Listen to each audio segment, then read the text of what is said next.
就是这儿了。去年被小鬼子包围，幸亏了于家兄弟。营长，这回没有于家兄弟，我们真的还能爬上去吗？这个，老县长已经安排好了。放心好。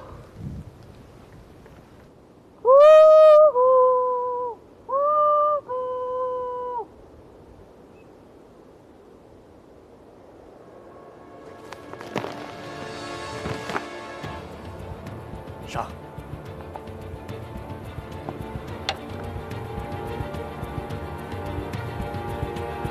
兄弟们，都注意安全！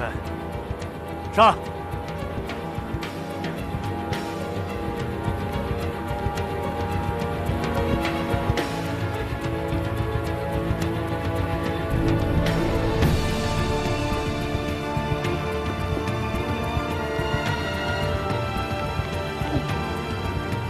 下面的再上！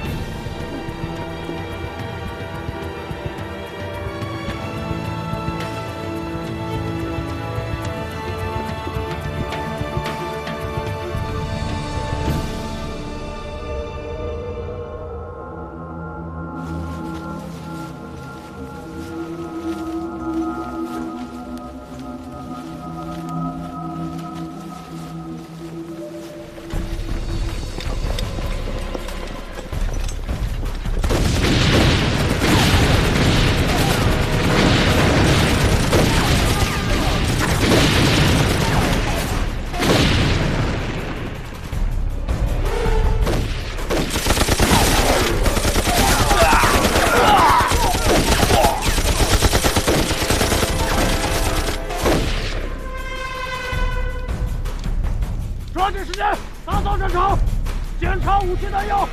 下一个目标，杭州。是。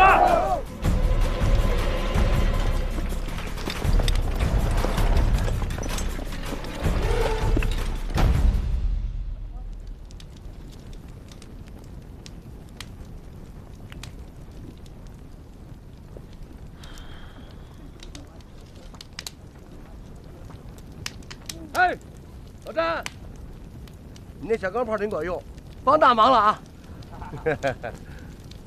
不能大意，下一步的特种战役才是关键。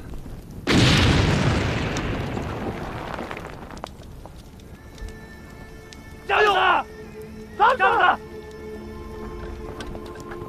詹姆斯，老詹。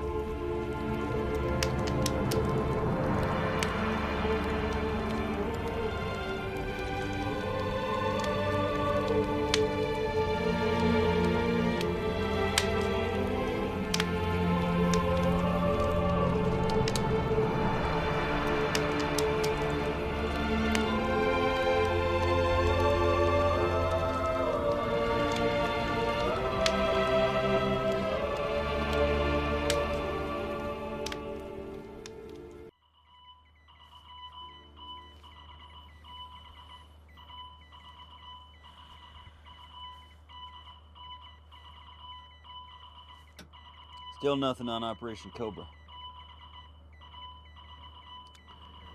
God damn it.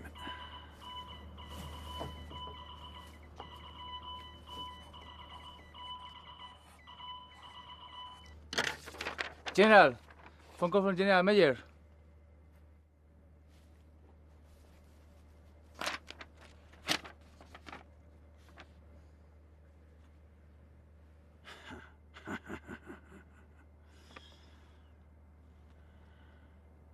Merrill's Marauders are within sight of the Mijna Airport.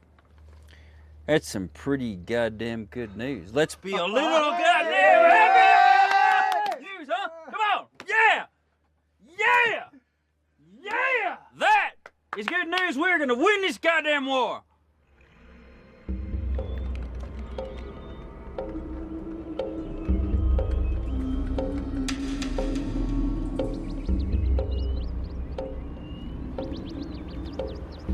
General, call the Jeffs with the pants down. Let's attack. Take it easy. We still have sentries on the alert. It's been a long, hard road getting here. The final attack must be perfect. Yes, sir.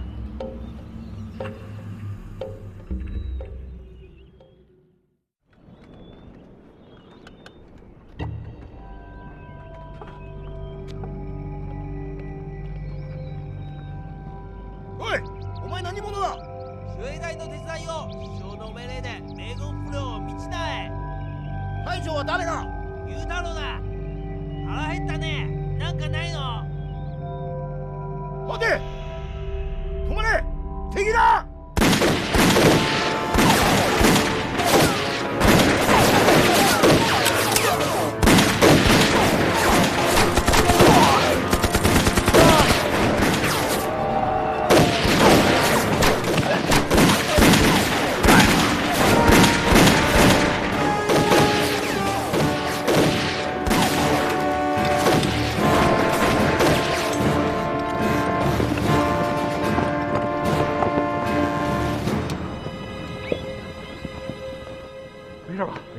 ！Clear the runway. Our planes are coming. 飞机来了，走。 Send a message. The code name is the Merchant of Venice. Yes.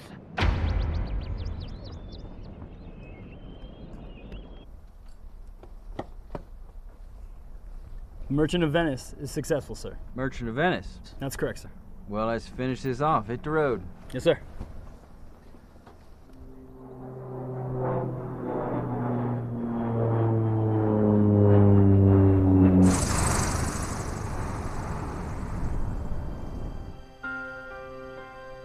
史迪威将军，听说在此之前，英国人不相信您能拿下梅治纳机场，说这样的行动等于是无谓的冒险。事实证明一切。那么，请问将军下一个目标在哪里呢？记者们，你们都写着，我们下一个目标就是把日本人最后一颗门牙拔掉。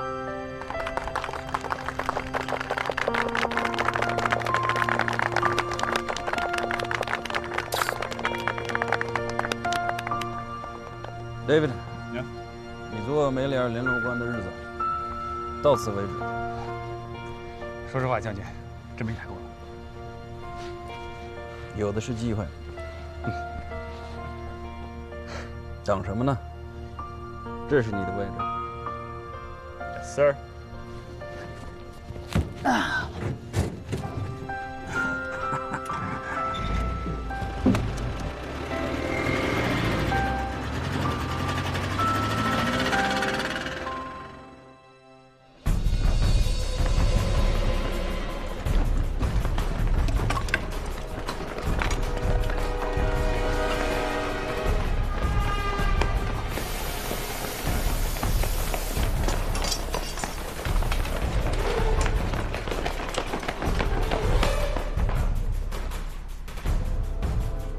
九州北ある兵士たちよ、英国の運命、東軍の未来、師団の名誉は君たちに背負ってもらう。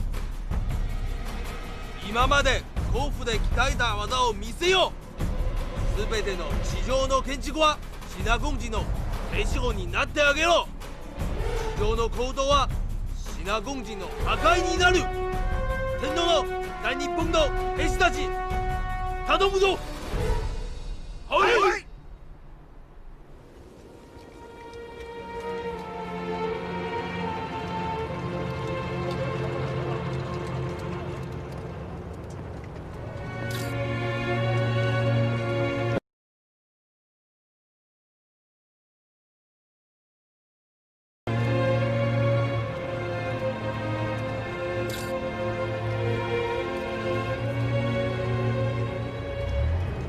General, in addition to the firm resistance by British soldiers, were logistics another reason for the success of the battle? Now you yourself can see what happened to the Japanese. In the end, they only can swallow leeches, slugs and grass. In a regiment of 4,000 troops, only 460 survived. And less than half of them have the strength to hold their rivals steadily. Those numbers say a lot. I still remember you. You were participating in the Ren'anjiang battle, wasn't it? Your memory is very good. It seems that you have had a deep impression on how the Japanese were chasing us. But situation changed completely now. We are chasing them, and it's like dogs would chase the rabbit. 学记者，给你们俩拍张照片吧。Okay, let's take picture.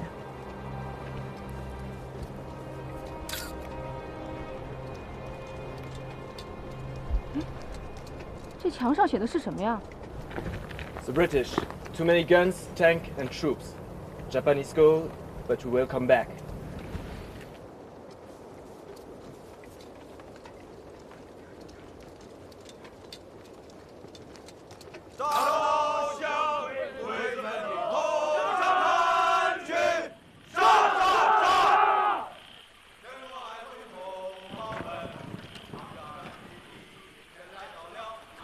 爹，你看，有一支队伍从那边过来了。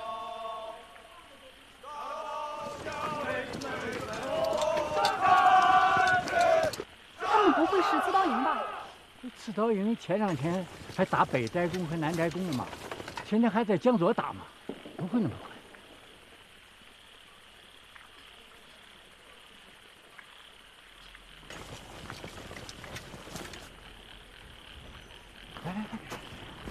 那不是巧妹和施老伯吗？犊子，想巧妹想花眼了吧你？是我花眼还是你瞎呀？那分明就是施老伯和巧妹吗？胡凤旗，小林哥，你看我说什么来着？还真是。王连长、段营长，是你们吗？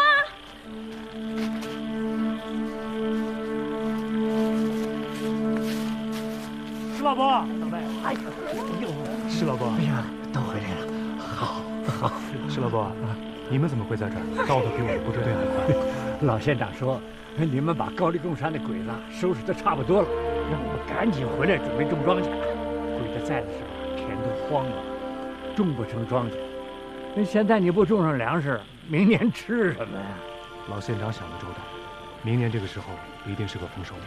哎，鬼子占的这几年啊，滇西百姓苦啊。军人无能，连累百姓。我保证，滇西的老百姓从今往后不会再受苦。老县长呢？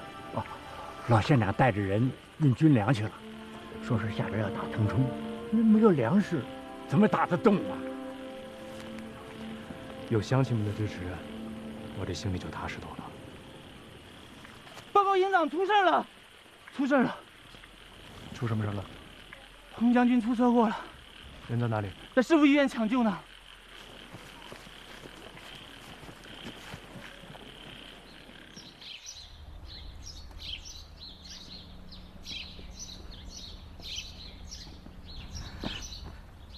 师长，我已经尽力了。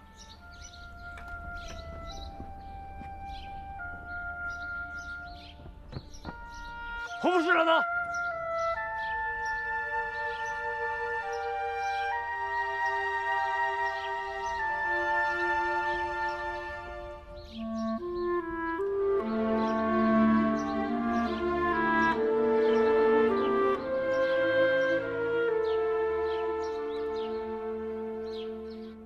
委座，史迪威来电，我驻印军攻克迦南。第9战区的情况怎么样了？薛岳长官来电，长沙失守。这个老虎仔怎么搞的？他的天路战法不是3次都没让日本人进入长沙吗？这次怎么失手了？薛伯龄是员虎将，如果他都顶不住，说明局势危殆了。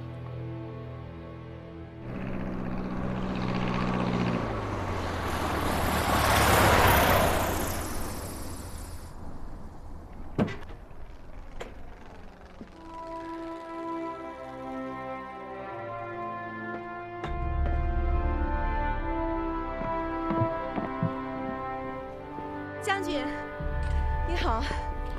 跟我一起徒步旅行到印度的朋友们，你们也来了。是啊，我们是专门赶来报道收复密支那的消息。我希望你明天就能报道这个消息，但是日本人不配合，所以我来跟他们商量。商量？怎么商量？这种事儿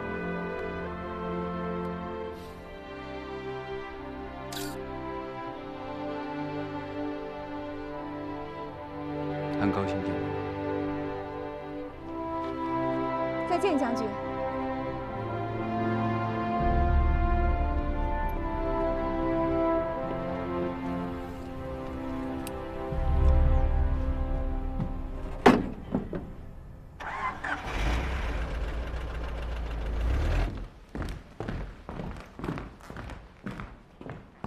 委员长，驻印军指挥部来电，孟拱已经拿下来了。哦，第9战区来电，日军已经完成包围行动，衡阳全线告急。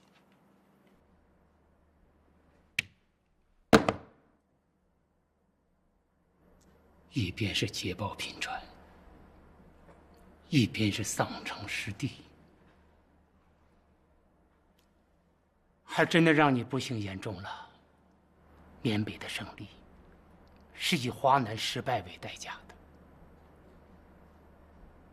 我想问问你，是美国人帮我们出钱出力，还是我们为美国人做嫁衣衫呢？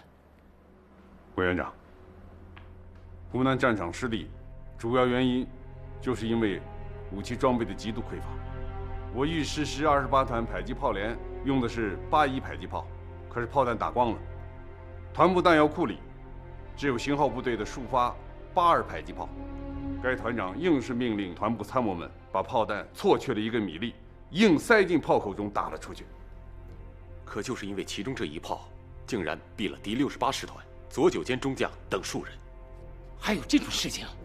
委员长，缅北作战对于国内战场更为重要。早一天打通中印公路，早一天得到盟国支援的物资装备，就能早一天解除国内战场的困境。打通中印公路，密支那是关键。密支那呢？密支那目前仍在日军手中。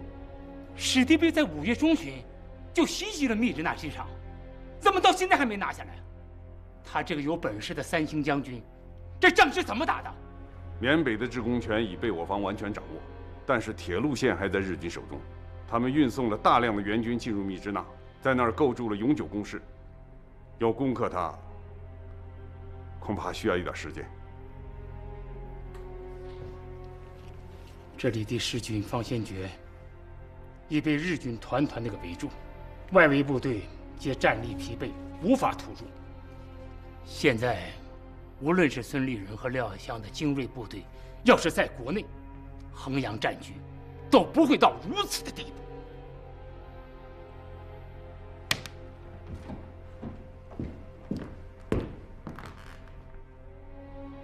你去告诉史迪威，我把最好的部队送到缅甸，代价是，我几乎丧失了整个华南。铁路线如果还在日军的手里，那就不算控制缅北。密支那再久攻不下，我倒要看看他这个3星将军还有什么脸来见我。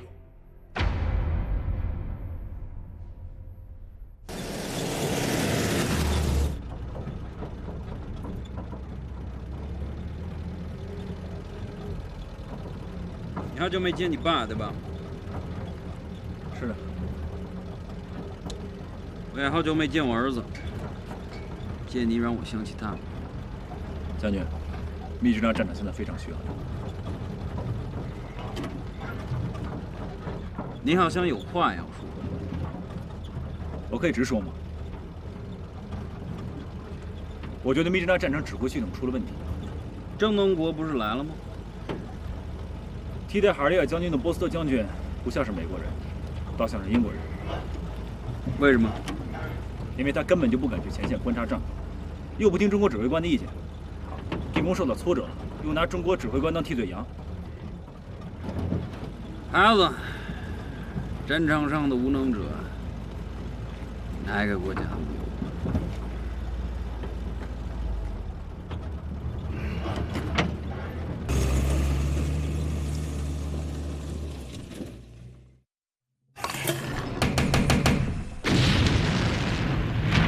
我的个乖乖，看见没？最大官都来了。我官有这么大吗？英国人叫我3星连长。副指挥，你怎么到前沿了？这里很危险。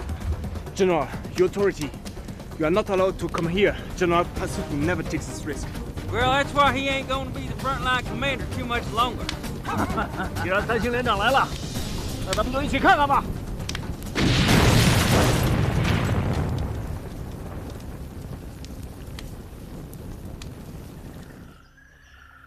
我宣布，从现在开始，帕斯特将军不再做前线指挥官，新的前线指挥部由我、孙立人将军、郑能过将军和威塞尔准将组成。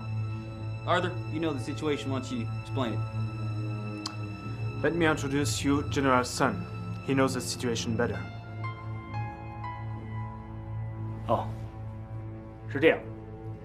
我军受阻的主要原因是，在于日军在密支那的工事修筑的极为坚固而巧妙，全城地下有深达10几米的3层坑道，纵横相通。我从一线士兵那里了解到，日军的战术是在我炮击和航空兵火力打击时，除了少数人员留在表面阵地观察外，大部分的兵力转入地洞。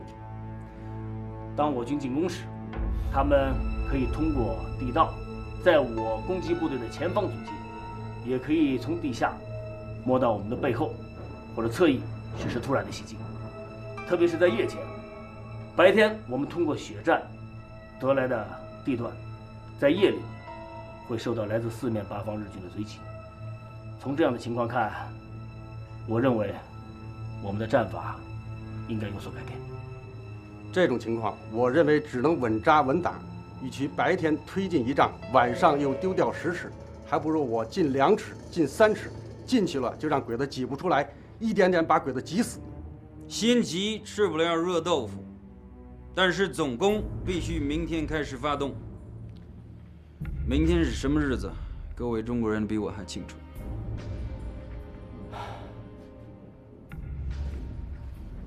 明天是7月7日，日军大举侵华，整整7周年。总攻一旦开始，就必须保持持续的压力。日军在这里经营了2年，对坑道战得心应手，对地形了如指掌，所以不能够给他们任何的机会。目前我们的兵力占优势，所以要把攻击部队分成几个波次，不间断的攻击，不求快，但求狠，最终终将将其压垮。再有，前一阶段我们始终没有把通往密支那的所有道路封死，致使日军的增援部队不间断地渗透进来。这样，从明天开始，应加大封锁力度，不让一个日军再从包围圈上溜进去。密支那是一个比加麦和孟公更大、更坚固的老鼠洞。好，那就让我们好好挖吧。我会让B-29来一个力挺扫穴，把这些狗娘养的日本鬼子抓回地狱。大举侵华，整整7周年。总攻一旦开始，就必须保持持续的压力。好，我会让B-29来一个力挺扫穴，把这些狗娘养的日本鬼子抓回地狱。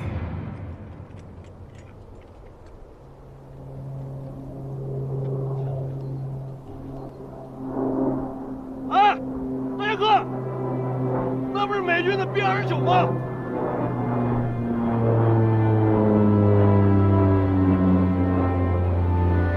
行啊，小子，打个仗了，飞机型号认识啊？当然，我告诉你啊，美国这飞机可比小日本的强多了。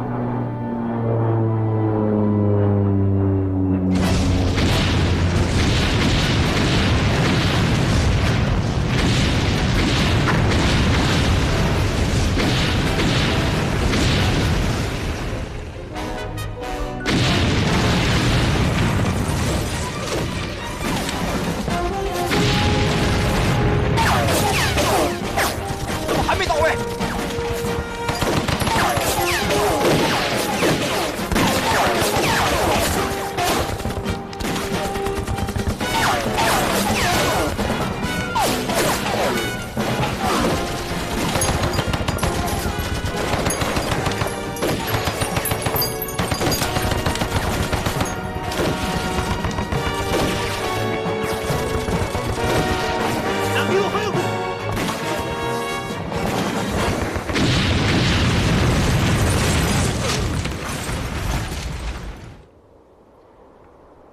现在，我20集团军各个部队已将腾冲城外日军各据点扫平，逼近了县城，对敌人形成了合围之势。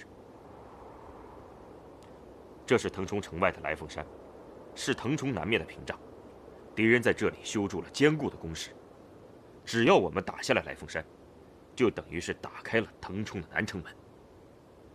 腾冲是一座文化名城啊，有句民谣说：“好个腾越州，石山九无头，财主无三代，清官不到头。”所以前人在这来凤山顶上建起了文笔塔，祈求百姓免遭兵灾水火。可现在日本人却把文笔塔当作钢铁堡垒来用了。等我们的炮火打过去，文笔塔就不一定能保得住了。打吧，只要能把日本鬼子全都消灭了，腾冲人何愁再建不起一座文笔塔？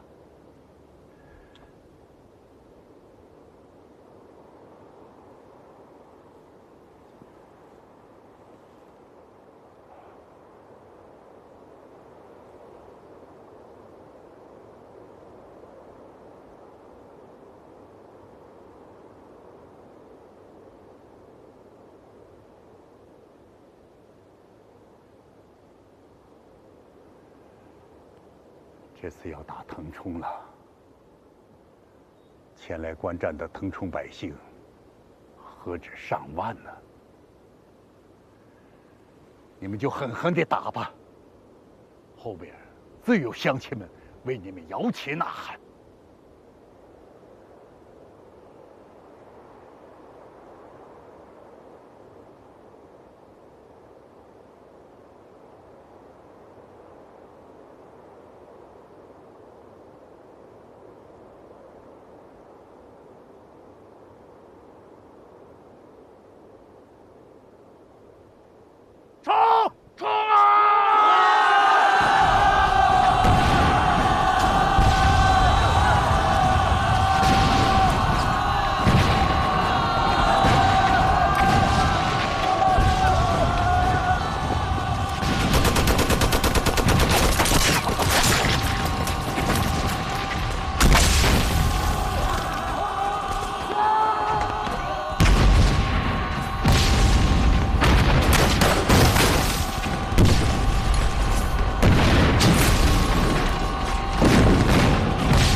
天爷，您带来的老百姓哪里只是观战了，这已经是在参战了。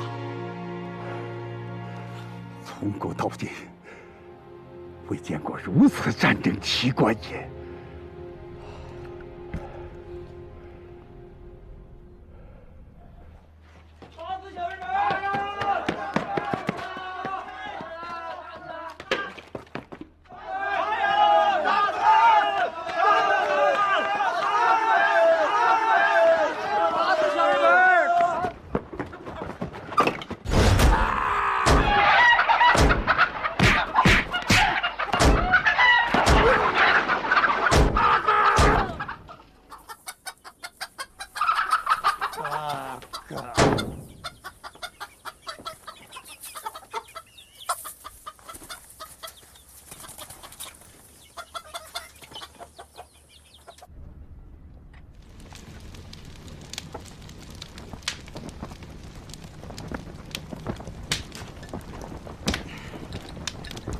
营长，前面打得正激烈，我们怎么撤下来了？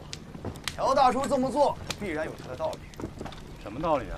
总共都开始3天了，咱们已经连推进1公里都不到，平均每天也就300米，还到，就嫌弃咱们推进太慢。不慢，只要各进攻部队能够按照这样的速度往前推进，要不了多久，小鬼子就会被我们挤死的。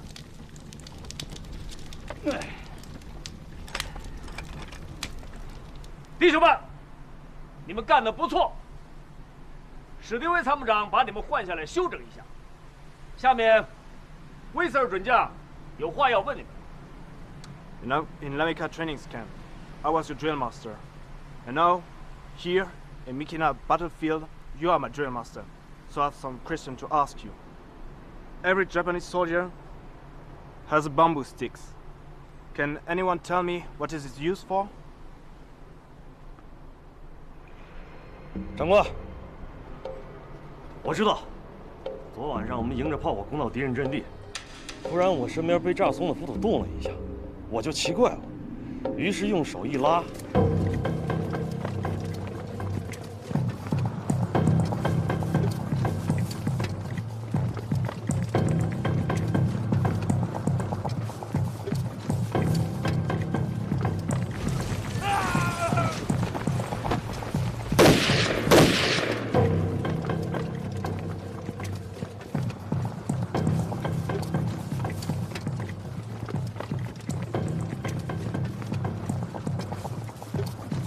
兄弟们，看到有竹筒的地方，就把枪口往里头打。等我们的人冲过去，他们就从地底下冲出来打我们，这样我们的人损失很严重啊。Okay, I see. Thank you. So everybody knows what's used to. So I have another question. According to our American troops' experience in the Pacific Island War, the flamethrower was very useful. Why not here? 将军，这个问题我来回答你。我先给你看样东西。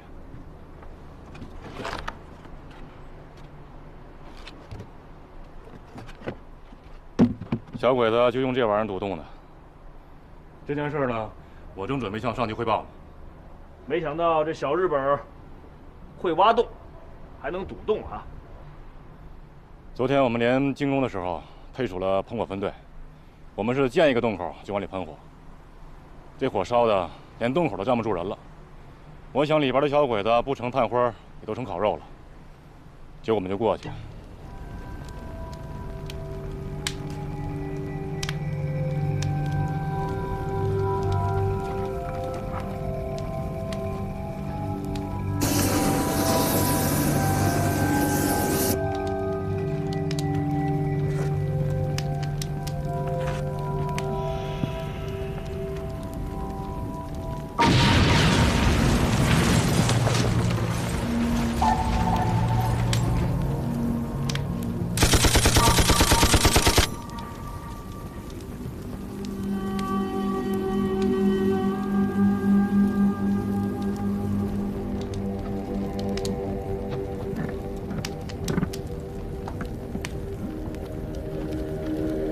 小鬼子就拿这个东西堵洞口，找机会撇手榴弹，这样我们死了不少兄弟啊。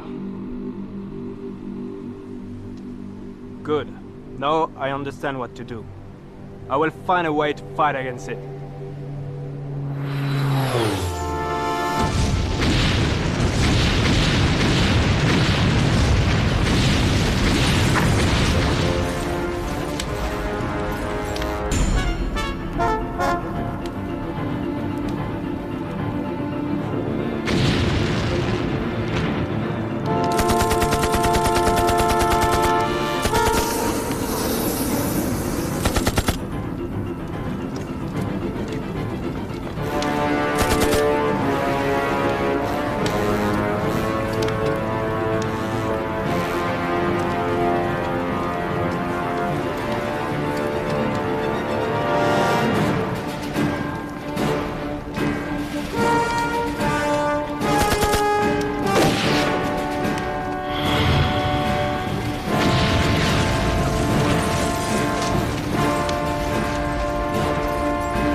马上通知孙立人师长和随军记者。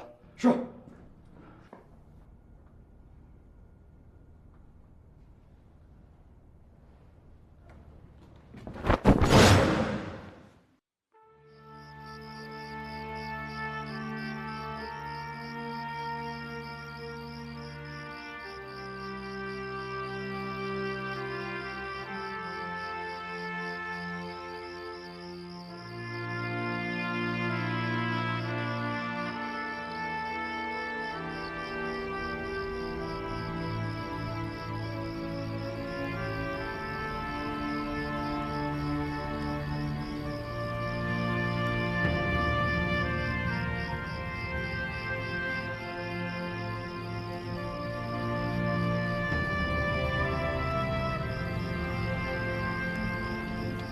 士兵们，多点一些火吧，让火光照亮孩子们回家的路。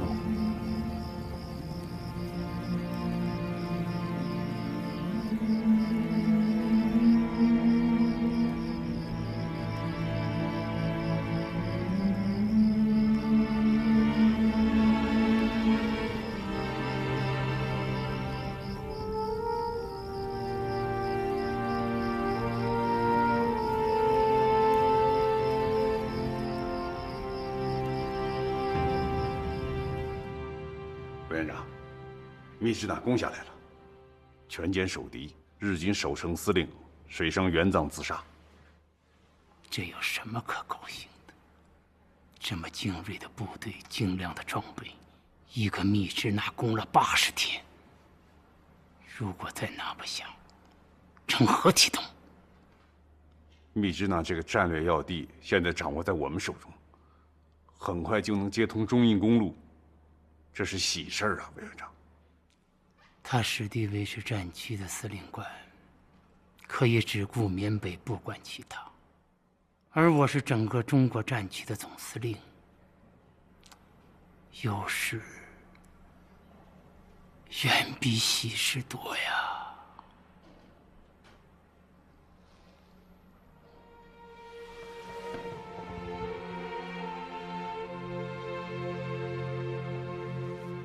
衡阳是不是战略要地？它是华南的门户。1个小时前实现了。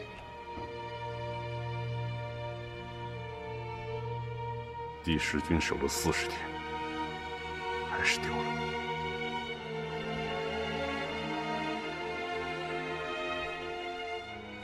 这是方先觉给我发的最后一封电报，你看看吧。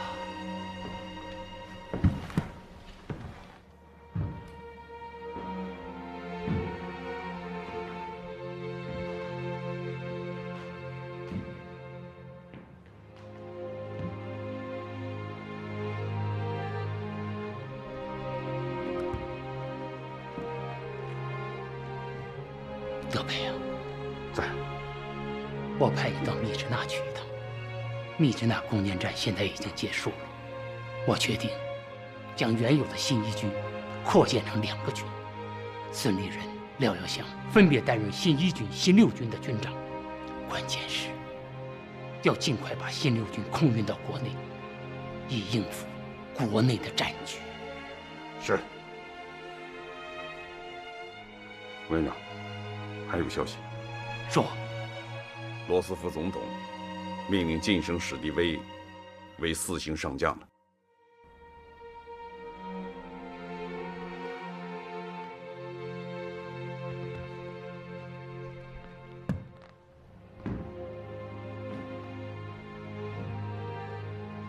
像这样的4星上将，美国一共有几个？现役的有4个：马歇尔、麦克阿瑟、阿诺德和艾森豪威尔。美国这次授衔意味深长啊！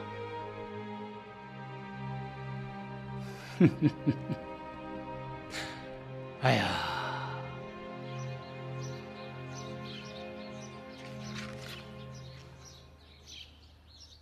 哦，对了，水记者，咱俩遇险那件事儿可千万别让我爸知道啊！他要是知道了，非骂死我不可。不会的。不过知道这事儿的人还真不少。这你放心吧，我和二哥啊已经订好攻守同盟了，而且我还让他用美国的巧克力收买了那天来救我们的警卫排。哦，真的？怎么样？安排的天衣无缝，一切 OK 吧？你呀，满脑子古灵精怪。哎呀，你说你像谁呢？像谁？谁也不像，像我自己。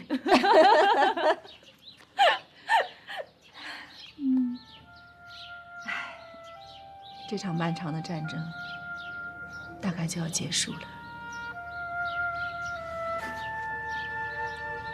都怪这该死的日本人和这场该死的战争，真的改变了一切。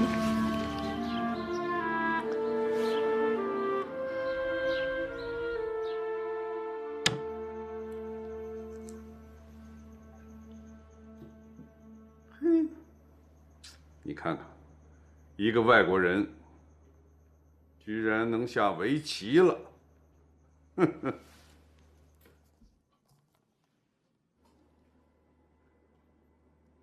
我的棋子儿呢？其实，你现在这个情况，很像你们姜委员长现在的情况。想打，没兵，所以蒋委员长才把新22师和新14师空运回国增援呢。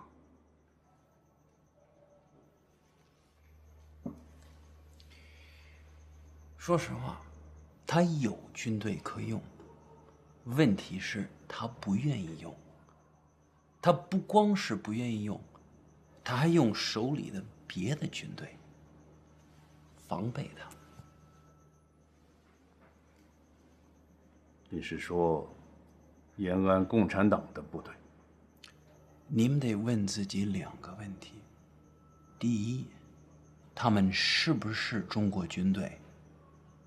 第二，他们愿不愿意抗日？延安提出的抗日民族统一战线完全说明问题，所以我已经跟我的政府联系了，他们也许会派一个观察团去延安，做一些合作的准备。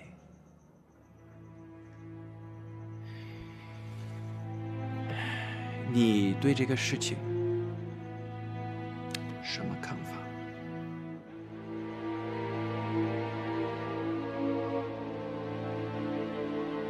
我必须立即回重庆，向委员长亲自报告。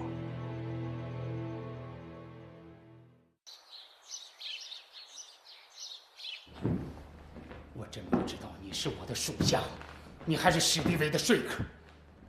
委员长息怒，我只是客观地把史迪威的意见传达给您。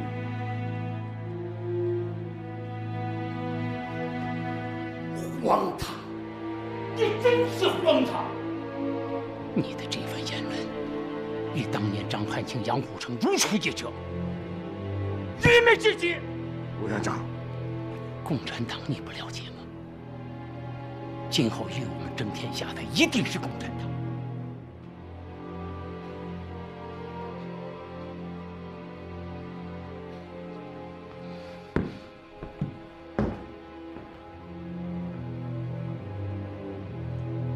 回去好好反省反省。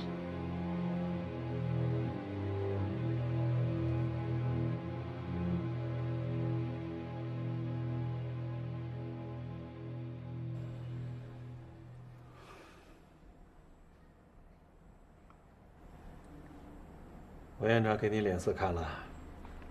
给了。雷霆之怒。你触碰了他的底线，他能不恼怒吗？史迪威的话有一定道理。既然是无兵可用，完全可以考虑把美国清源拿出一部分，甚至是一小部分来，装备延安的军队，让他们更有效地打击和牵制日军，这样胡宗南的部队就可以脱身南下抗日，一举两得的好事嘛。可委员长一听，怒不可遏，这实在是出乎我的预料。你是个有战略眼光的人，怎么还是不了解委员长呢？这是他的马蜂窝，你也敢捅？我是从抗战的大局考虑，地不分南北，人不分老幼，人人皆有守土抗战之责，这是委员长亲口跟我们说的呀。幼稚，什么意思？幼稚。史迪威仗着他头上的官衔多，就毫无顾忌地去触碰委员长底线。据我知道，罗斯福总统派来了解情况的代表，往美国发回去的报告，都是对史迪威不利的。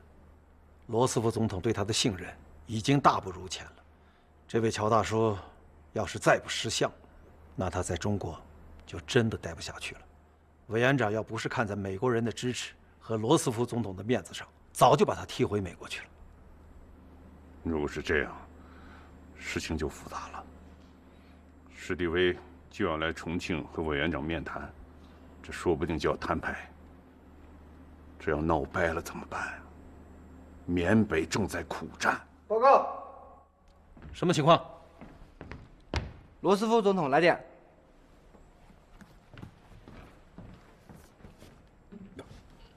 这封电报我得马上给委员长送过去。我不妨碍你的公务了。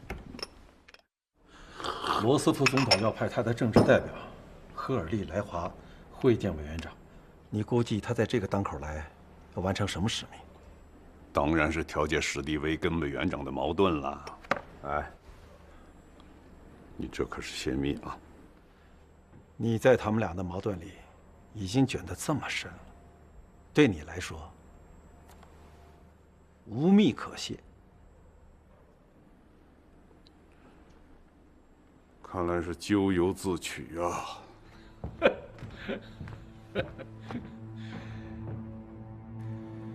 非常清楚你对史迪威将军的观感，为此，我将派我的政治代表赫尔利来华与总司令商谈。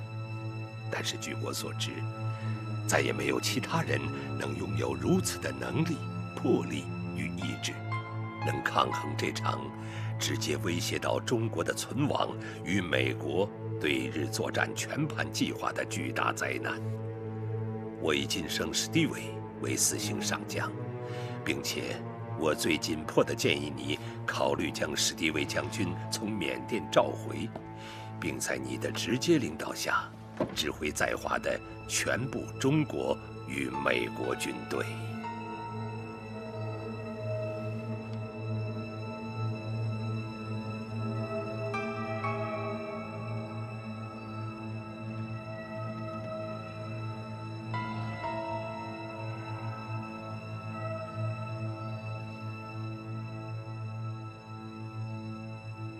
你去吧，告诉侍从室，叫段仲义来见我。是。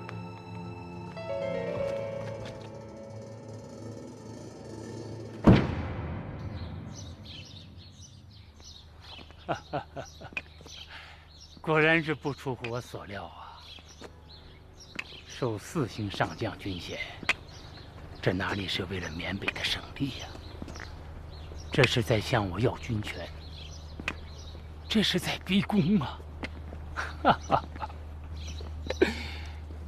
你不想听听罗斯福是怎么说的吗？他让我授权史迪威，要史迪威承担起指挥中国战区一切军事行动的全责。我想问问美国人，在他们没来华之前，我们在睡大觉吗？我们在顽强抵抗。是啊。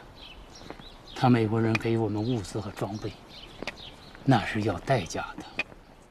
世上没有免费的午餐。他肩上多了一个小兜兜，就想成为中国军队的大老板。天真。委员长打算怎么回复罗斯福？怎么回复是宋子文的事情。我就知道中国军队必须掌握在中国人的手里。有一个新情况，日本人6000多人的一支部队东出缅甸，向我龙陵的中国远征军发起了反攻击。卫立华已经向我报告了，日本人是困兽犹斗啊。哎，史迪威是不是在重庆？是。通知4星上将到军委会来参加军事会议。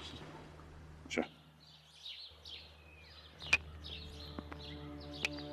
据魏总指挥报告，从缅甸扑向龙陵的日军攻势凶猛，我龙陵一线部队被迫后撤，另外也失掉了龙陵的部分城区。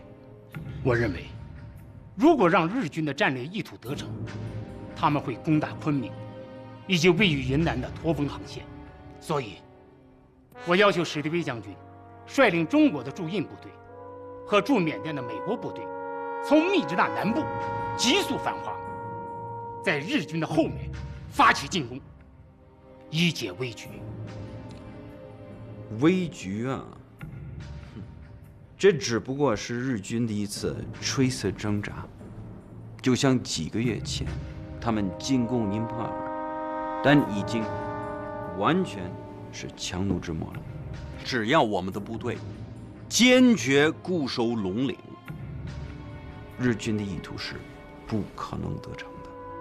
而且密支那南部的部队已经有一个既定的战略目标，他们必须打通中印公路，他们是不可能抽调出来的。为什么？也许您不了解这个工程有多大，我给您描述一下。按《纽约时报》记者的估算，这些泥土足够在纽约和旧金山之间修一道3英尺宽、10英尺高、的实心土墙，而且这条公路大部分穿越的都是陡峻的群山和广阔的泥沼，以及10条大河和155条支流的水面。我们还要清除这条公路沿线的残地，使它能够顺畅的与滇缅公路在中国边境汇合。4星将军阁下，你的这些数据，啊，确实漂亮。你所指挥的驻印部队，也确实居功至伟。但是，驻滇西的部队，如果得不到有力的支援，那我只好让怒江东岸部队从滇缅公路全线撤出，以退守昆明。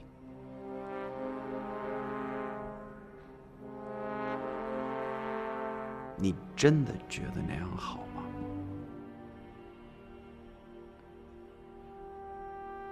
从现在开始，我命令11集团军在龙陵附近待命，除非我这个中国战区的总司令能够真正自主地掌握租界物资的全部流向。总司令阁下，我必须提醒你，中国部队不能幻想只蹲在怒江边，安全地等待美国人来结束战争。我也提醒你，作为盟国的中国和美国，应该共同得到对日作战的胜利，而不是用中国的牺牲来换取你美国的胜利。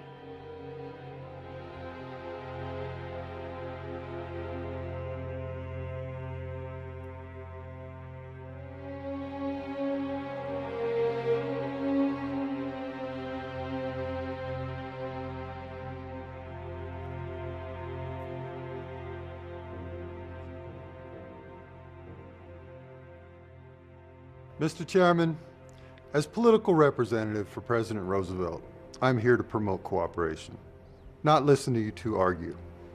I suggest we take a break. 他说：“总司令阁下，作为罗斯福总统的政治代表，他来是促进你们合作的，而不是坐视你们争执。他建议暂时休会。”